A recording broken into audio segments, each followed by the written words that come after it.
Good morning, everybody. I'm meteorologist Bo Dotson. It's March 7th, 2017. It's about 12:30 in the morning.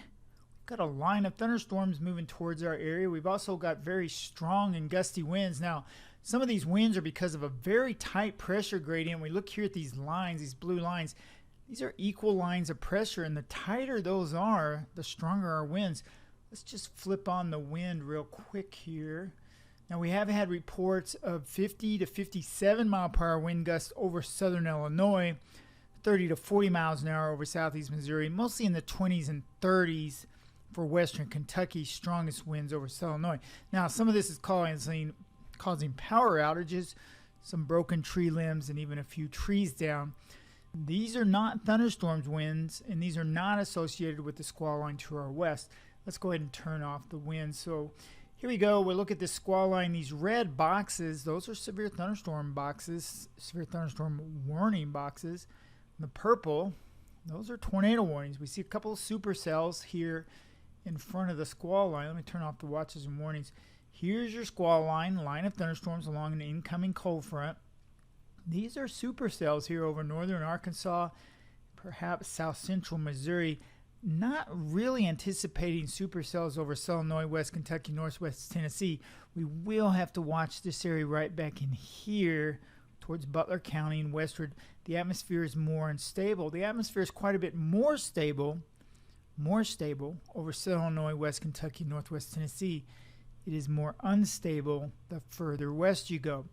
Let's go ahead and turn on the watches, and we'll show you the tornado watches that are in effect for most of southeast Missouri. Just a couple of counties here not in the watch, but remember, it's in and near the watch, so let's just consider all of southeast Missouri is under a tornado watch, all of northeast Arkansas, parts of southwest Illinois, Randolph County in my forecast area.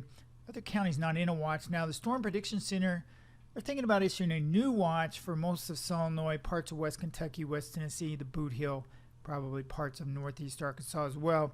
We'll have to keep an eye and wait and see what they do with that. But this line of storms will continue to march eastward during the overnight hours, probably going to be into southwest Illinois, let's say back here to Poplar Bluff, and then west of there between about 1:30, 2:30 a.m. in the morning, and then it will move across the rest of the area between 3, 4, 5, 6, 7 in the morning. Probably at morning at bus stop, probably still going to have some thunderstorms over southeast Illinois, parts of Kentucky and Tennessee, and most likely it will have ended back here over southeast Missouri, southwest Illinois. We'll just have to keep an eye on how fast it moves through here. Locally heavy rain is another concern as the line moves through. Would not be surprised if somebody picks up an inch, inch and a half, maybe 2 inches of rain if we get a couple of thunderstorms training over the same area. As far as the severe weather concerned, the rest of the night, again, greatest risk over southeast Missouri, parts of southwest Illinois. And then as you travel eastward, less and less and less risk. Keep in mind that as the squall line comes through, there could be a few reports of damaging winds and isolated QLCS tornado threat. QLCS tornadoes are like the ones that hit Graves County last week. Very short-lived, can be very small in width, 10 feet to 100 feet wide, can last a mile or two and then lift. They usually occur right on the leading edge of a thunderstorm line, squall line, and they're usually embedded in rain. Very difficult to warn on, very difficult to see. It's these supercells in the front. Those usually produce the longer track tornadoes like the one that hit Perryville, Missouri into southern Illinois. Not really anticipating supercells in our area, but we will keep an eye on this.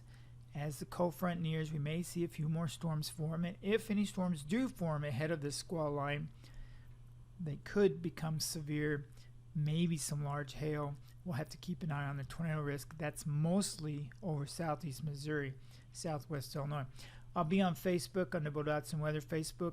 Also, I'll be texting you, so sign up for those, BoDotsonWeather.com. I'll only text you if I'm sure we're going to have some very high winds or damaging winds with thunderstorms and or tornadoes.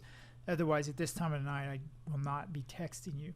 All right, I'll see you over on the Facebook page for the question and answers. Just look for the top thread, and I'll be in there all night.